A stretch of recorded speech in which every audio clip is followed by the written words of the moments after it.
It's a modest house in a New England town opposite the bus station, but once it was the scene of a brutal murder. This was the home of Lizzie Borden.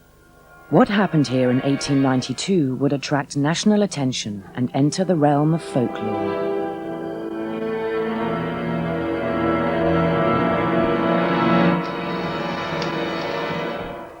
Hi, folks. Hi, how are Welcome you? to Lizzie Borden. Today, the Borden Hi. House is a bed and breakfast, a museum, and a place for tourists and Lizzie Borden fans. The house is owned by Martha McGinn, whose grandparents bought it in the 1940s. I first heard about Lizzie Borden from my parents and grandparents when I was about 6 or 7 years old. When we were really young, they didn't, tell us there had been a double homicide in the house. We had a little kids' detective club. We used to go there every Saturday and try to solve the crime.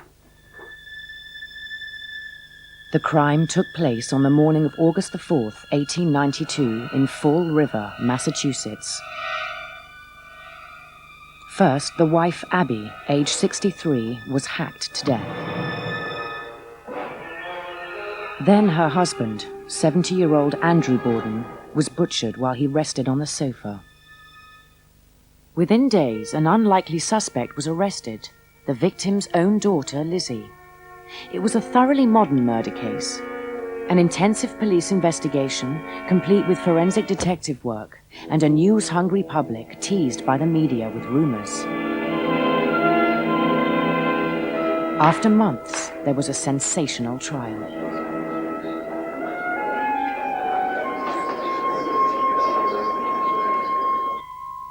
Lizzie Borden went down in history as a murderer, but few people today realize that she was acquitted. Her story became legend.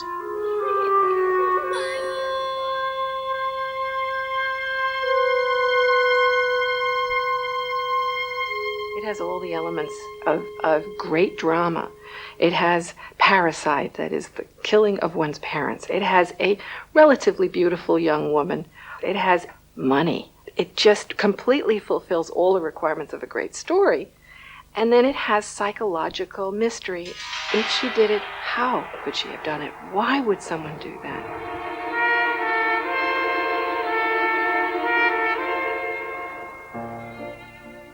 Fall River, Massachusetts was a prosperous place in the 1890s.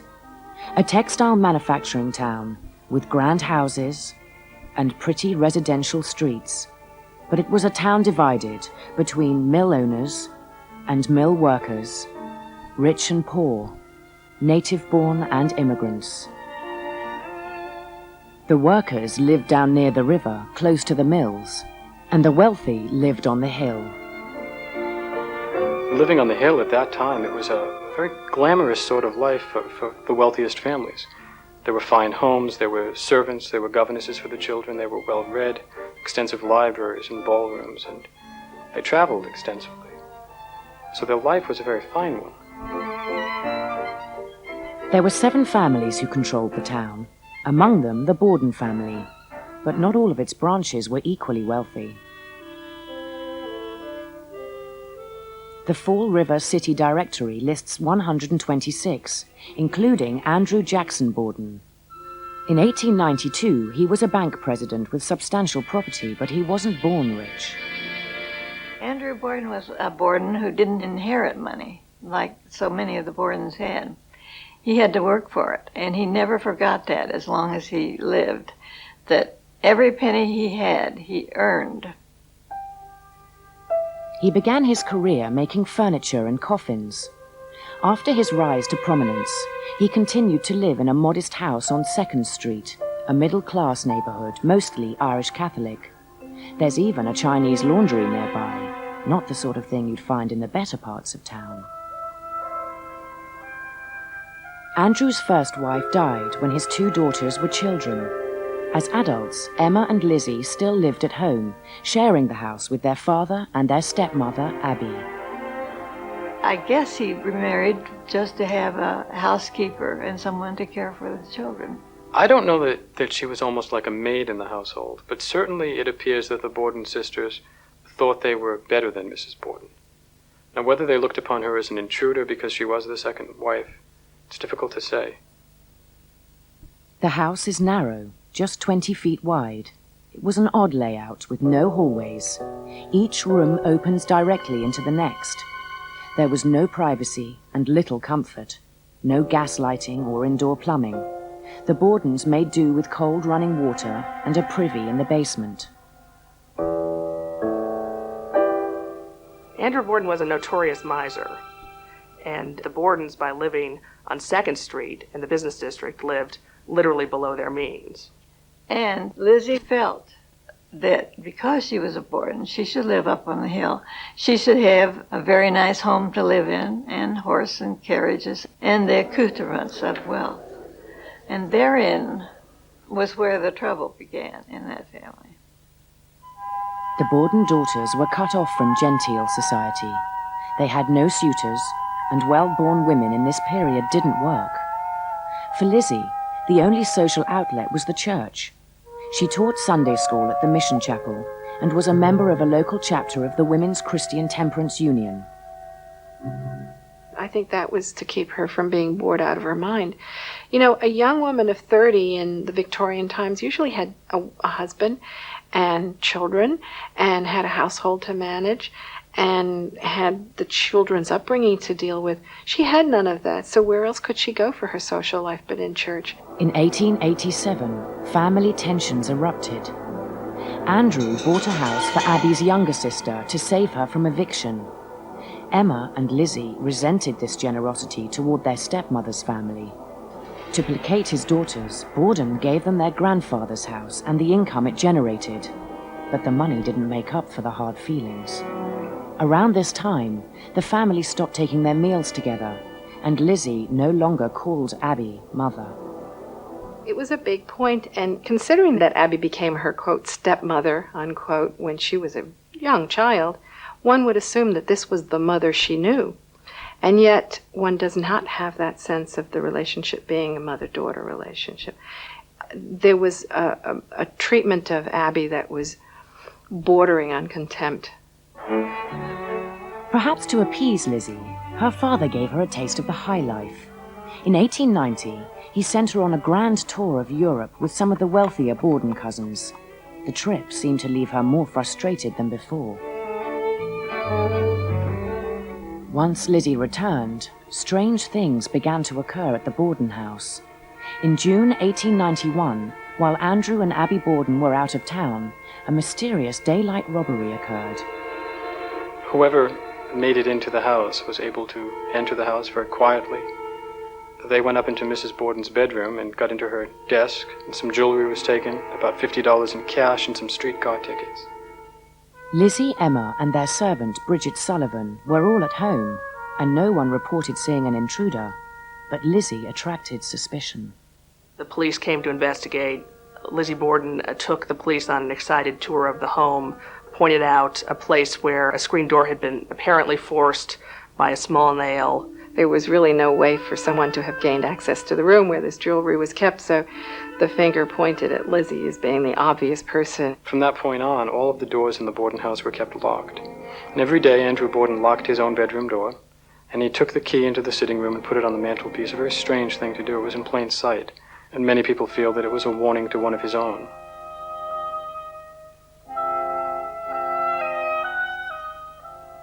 Besides the robbery story, it's said that Lizzie was a kleptomaniac, that she decapitated her stepmother's cat, and that Andrew slaughtered Lizzie's pet pigeons. But there's little evidence to support these other stories. We know very little about the Bordens' personal lives, their private lives. There's no way of knowing what life was like in that household before 1892. There were no rumors, there was nothing. The day of the murders, Thursday, August the 4th, was pretty much like any other day in the Borden household, except that Emma was out of town visiting friends, and the Bordens had an overnight guest, John Morse, the brother of Andrew's first wife. Morse stayed in the upstairs guest room, ate breakfast with Andrew and Abby, and left around 8:45 to visit other relatives. Andrew soon headed out himself to attend to business, but not feeling well, he returned earlier than usual, shortly before 11. What happened next ended his life and changed Lizzie's forever.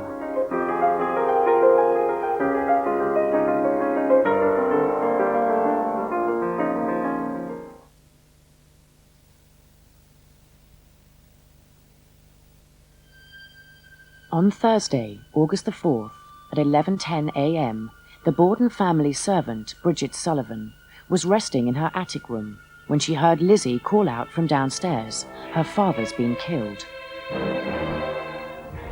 His bloody body lay on the sitting room sofa. She sent Bridget across the street to fetch Dr. Bowen. By the time Bowen arrived, other neighbors were already on the scene. He gave the body a cursory examination. Andrew's face was almost unrecognizable. The blood seeping from his wounds was still fresh. He must have died only minutes before Lizzie found him. It was an extremely violent crime. There were a huge number of blows, and the blows obliterated the father's face on one side. That is a pretty dramatic amount of rage and violence. They found Mrs. Borden upstairs in the guest bedroom. She'd been murdered in the same gruesome way.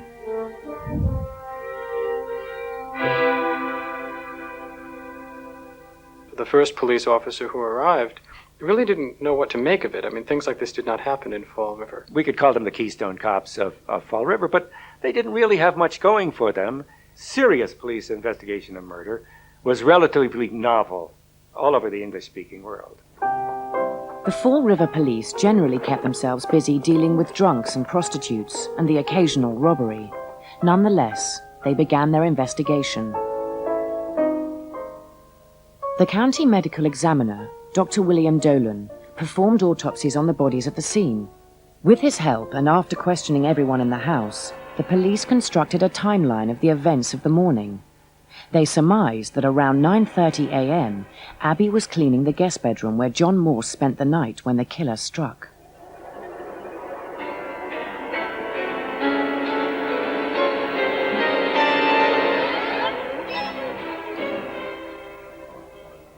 She'd been hit 19 times in the neck and head. Andrew arrived home around 10:40. Feeling ill, he settled down for a nap before lunch.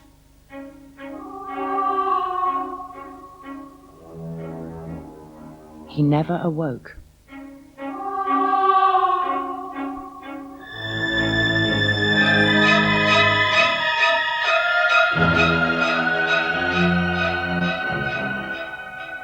He received 11 blows in all, but was probably killed by the second or third. Photographers were called in, which was important and was one of the very few contemporary investigative tools, technical tools. Photographers were called in to take those still famous photographs of Abby and Andrew Borden.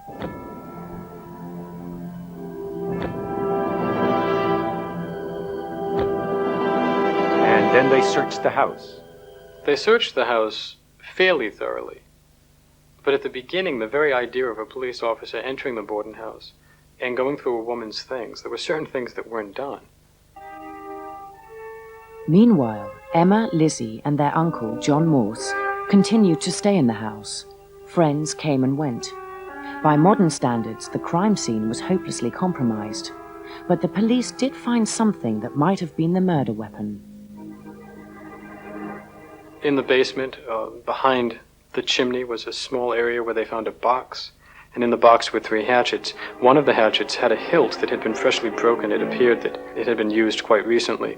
It was covered in ash, and they felt that perhaps it had been washed and put into the ash to dry it off. The police never turned up any other significant clues. Maybe they did overlook things.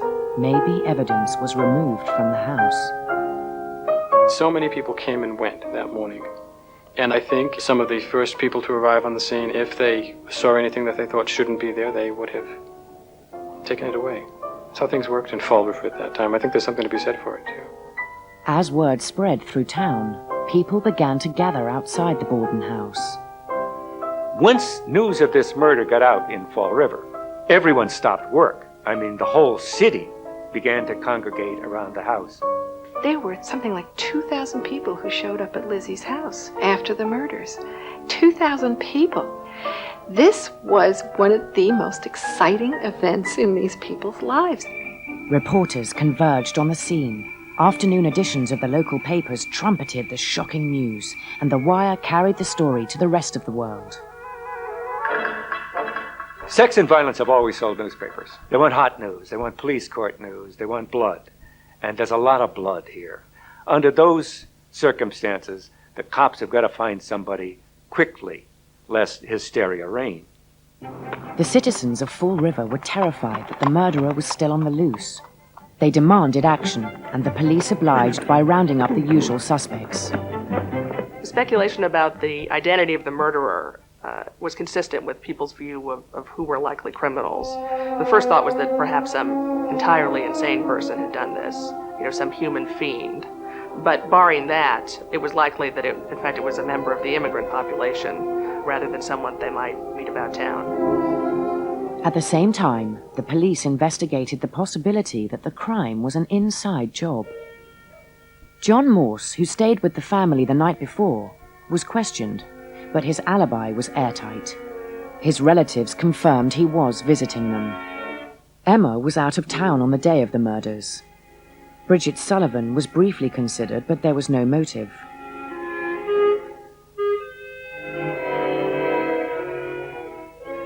That left Lizzie. She was in and around the house all morning and stood to gain financially from her parents' death. What raised the most suspicion among people who knew the Bordens was the fact that Lizzie and her stepmother were far from close. In his courtroom testimony, Deputy Marshal John Fleet later recalled her odd response to a simple question. I asked her if she had any idea who could have killed her father and mother. Then she said, "She's not my mother, sir. She is my stepmother. My mother died when I was a child."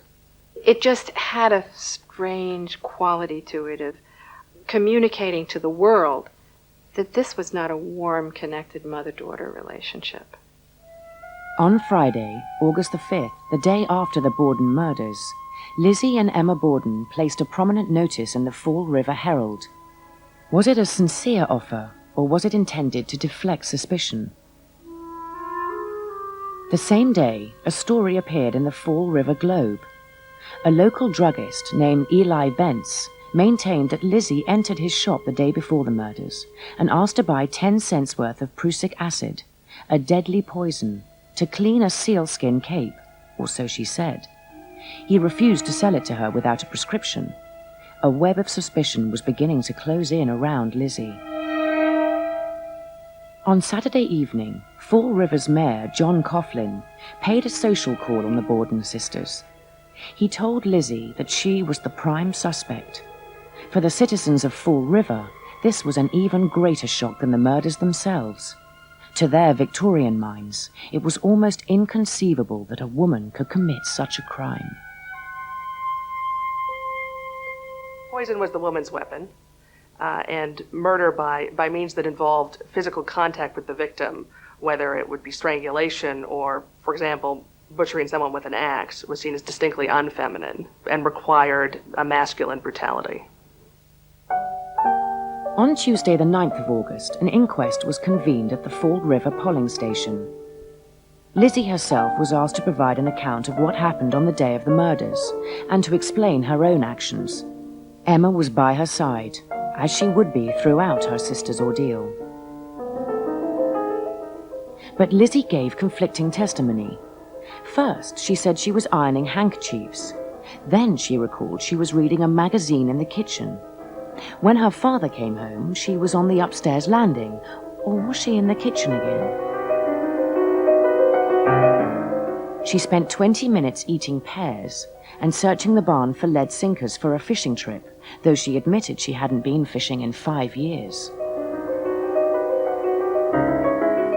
Her evasiveness, her inability or her refusal at times to answer questions in the way that they were being asked certainly could be construed as a criminal who knows they committed a crime and who is clever enough to turn the information into a different direction.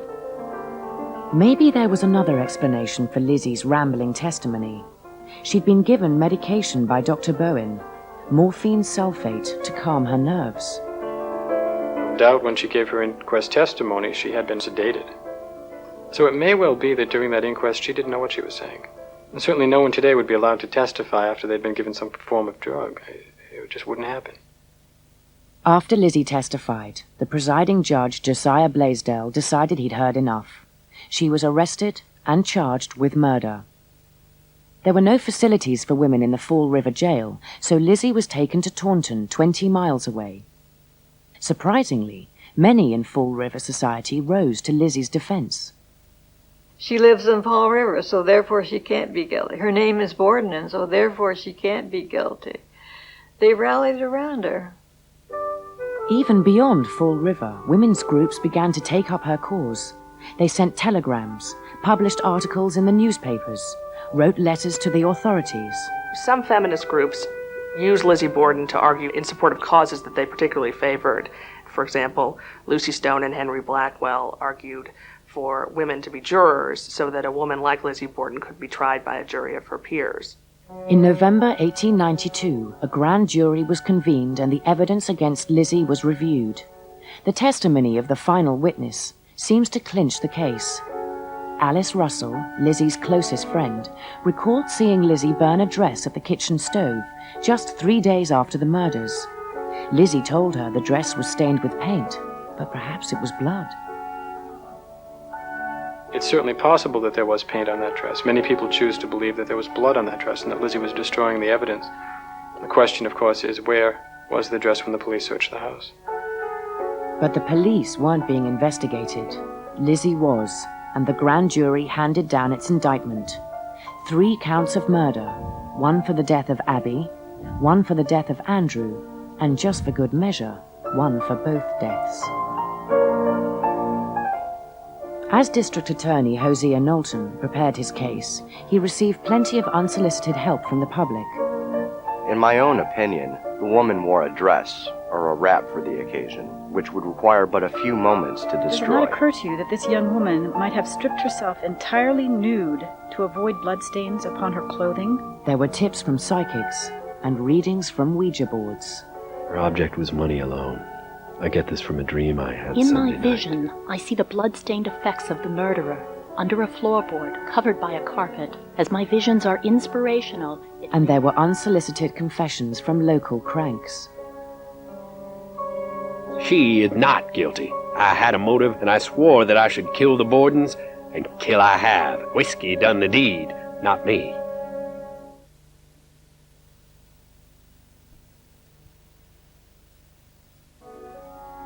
The Bristol County Courthouse in New Bedford, Massachusetts, looks much as it did on June the 5th, 1893. But on that day, the courtroom was packed with spectators and reporters, and the stage was set for the trial of the century. The prosecutor, District Attorney Knowlton, was assisted by William H. Moody, the talented young DA of neighboring Essex County. This was Moody's first murder case. But Lizzie Borden's defense was good. Her father's attorney, Andrew Jennings, and former Governor George D. Robinson. It's rumored that Governor Robinson was being paid $25,000, a huge sum of money at the time. But he proved to be worth every penny.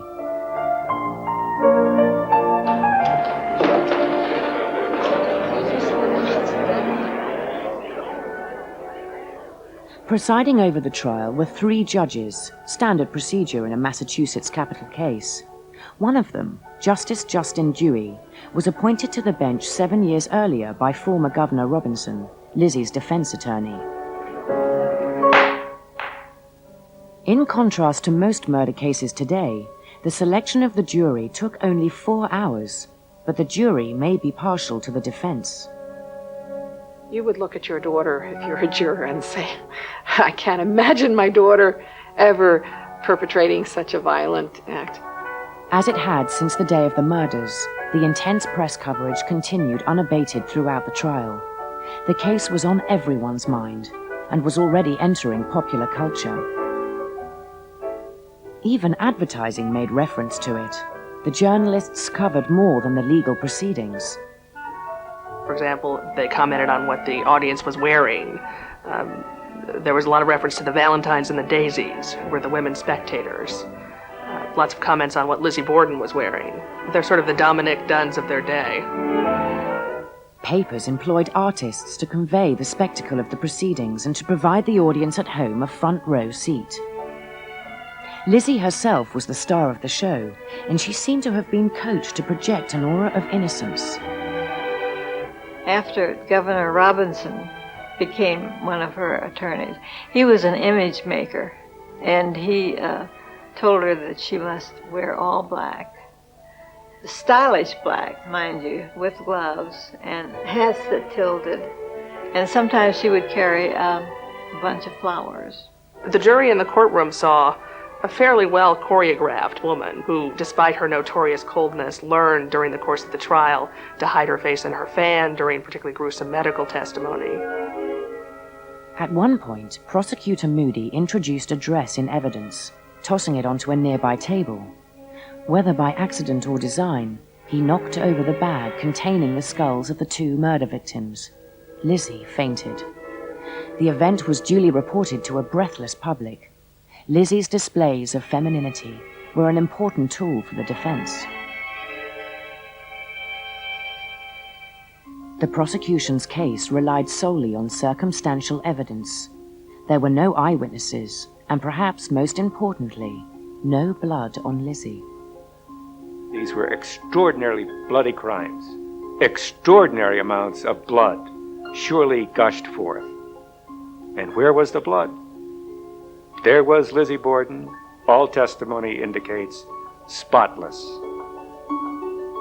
The prosecutors introduced a murder weapon into the evidence, the hatchet with the broken handle found in the Borden house. Expert witnesses confirmed that the hatchet fitted the wounds on the victims' skulls, but they can't say whether this tool was actually used to kill the Bordens, and the traces of blood and hair on the hatchet weren't even human. Knowlton had one trump card, Lizzie's incriminating testimony at the inquest. But there was a problem. Lizzie wasn't represented by an attorney at the time, and because she was the prime suspect, the judges decided that she was, in effect, already under arrest. This was like the Miranda warnings. It was not absolutely required under Massachusetts law, but it was customary to warn a suspect that anything they said might be used against them. Miss Lizzie had not been so warned.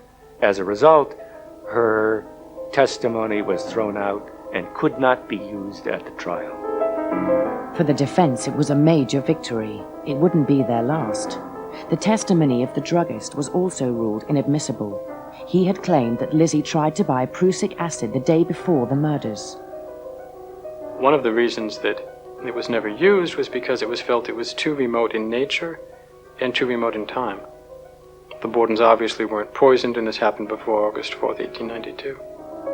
The prosecution case was getting weaker and weaker. The dress-burning incident, reported once again by Alice Russell, was easily disposed of when Lizzie's seamstress and Emma Borden both testified that the dress was indeed stained with paint. Even the house painter came forward to corroborate the story. But the greatest weakness in the prosecution case and the greatest weapon in the defense arsenal was the simple fact that Lizzie Borden was a woman. Lizzie herself never testified at the trial. As the proceedings drew to a close, she made her only statement. I am innocent. I leave it to my counsel to speak for me. By modern standards, it was a short trial, 13 days. By 1892 standards, in which many homicides were disposed of in a single morning, it was a long trial. But it was also theater. But before the jurors could decide Lizzie's fate, they received their instructions from the bench. Justice Dewey was given this task. It would become one of the most controversial events in the trial, as Dewey essentially restated the defense case, citing Lizzie's character and her church activities, and even questioning the state's expert witnesses. Judge Dewey's charge to the jury was viewed as very favorable to the defense, viewed as really nothing more than a direction to the jury to acquit. And that's exactly what they did. The jurors were out of the courtroom for only an hour before returning to deliver their verdict of not guilty. The courtroom erupted in cheers and applause, and Lizzie broke down in tears. Even Prosecutor Knowlton congratulated her. She went back to Fall River a free woman.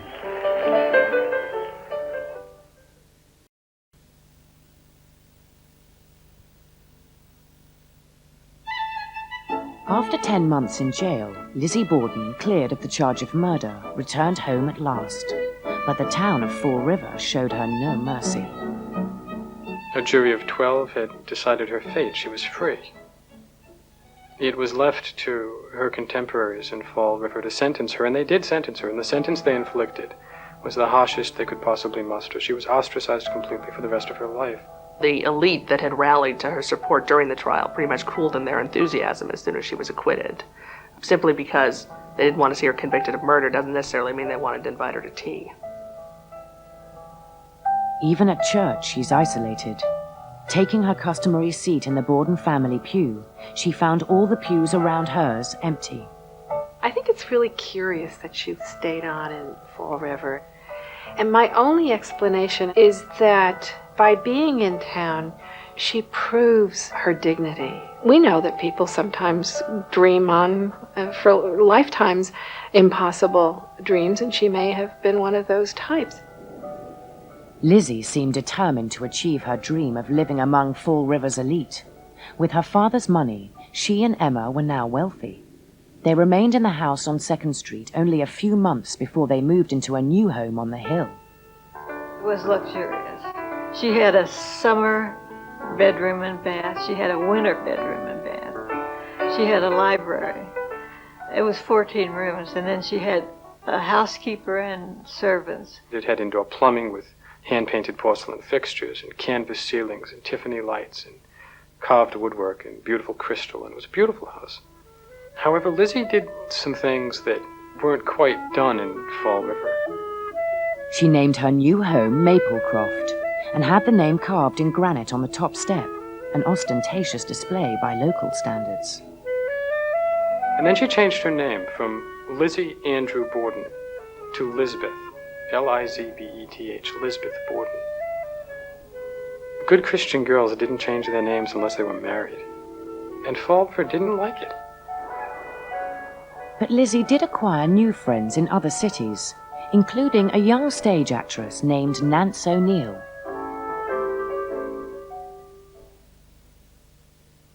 Later, Nance would become a film star.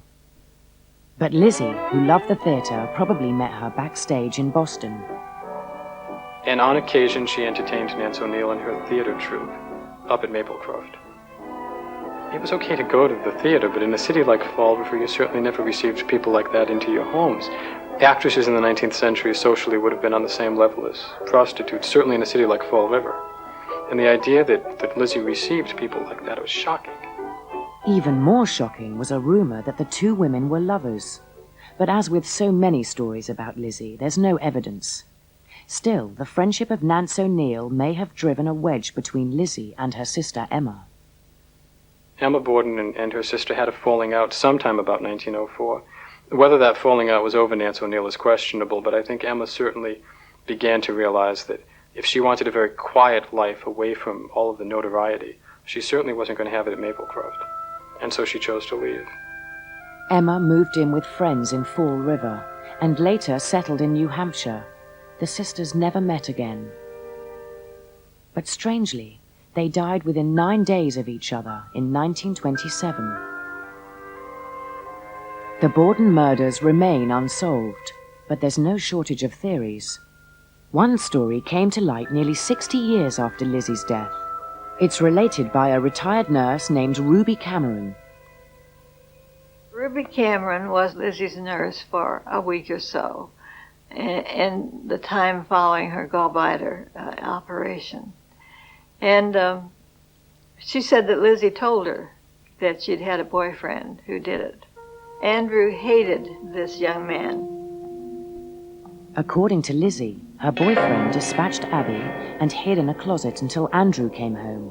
Then he sent Lizzie out to the barn while he killed her father. You may wonder, did I think that was a true story? I can only say that she was a dignified, older person who was not senile, and that very possibly Lizzie had told her that. Now, whether it was the truth or not, I don't know. There's no evidence to support the story, but it's just one of many explanations for the events of August the 4th, 1892. There's been theories that, in my opinion, are kind of way out there. Lizzie was having an affair with her maid. Lizzie was a victim of incest. Lizzie was having an affair with Dr. Bowen across the street. I mean, listen to all these. Lizzie was really promiscuous. In recent years, the incest theory has received increased attention. For evidence, some psychologists point to the viciousness of the attack on Andrew and the fact that it was focused on his face. There are very few crimes that are committed with that kind of violence that are committed by strangers, and police instinctively look at a family member. I mean, the eye was destroyed. If you imagine that Andrew Borden had seen his daughter in ways that were inappropriate, that were horrendously disgusting for her, well, wiping out the eyes might be a way of destroying that part of him that made her feel so much shame.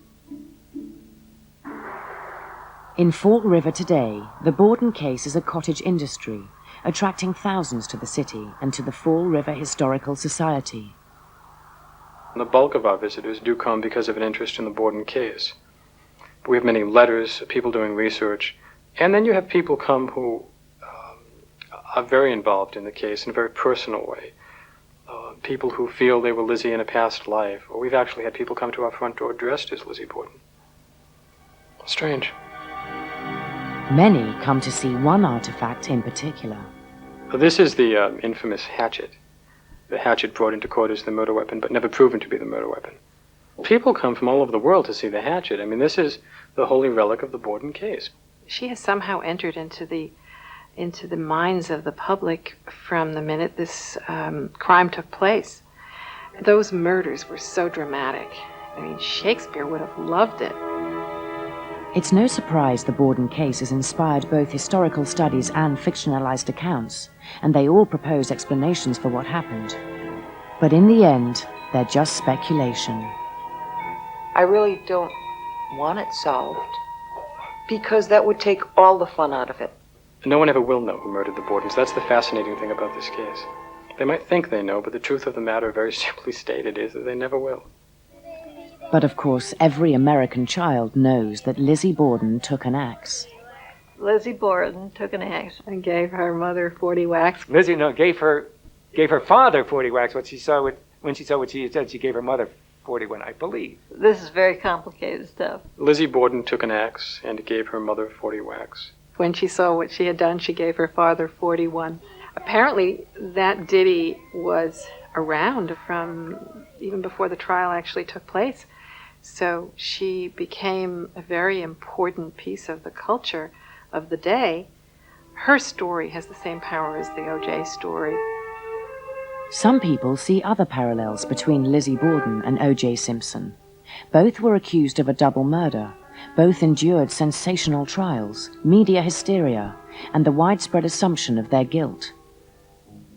It is also the case, I think, in both O.J. and Lizzie's case, that Lizzie was never able to enjoy any peace. This crime haunted her, and it appears that it will haunt O.J. for the rest of his life as well, no matter what the trial jurors said at the time. There are those parallels. Maybe Lizzie Borden was unfairly condemned for a crime that she didn't commit. But maybe she was a murderer who fooled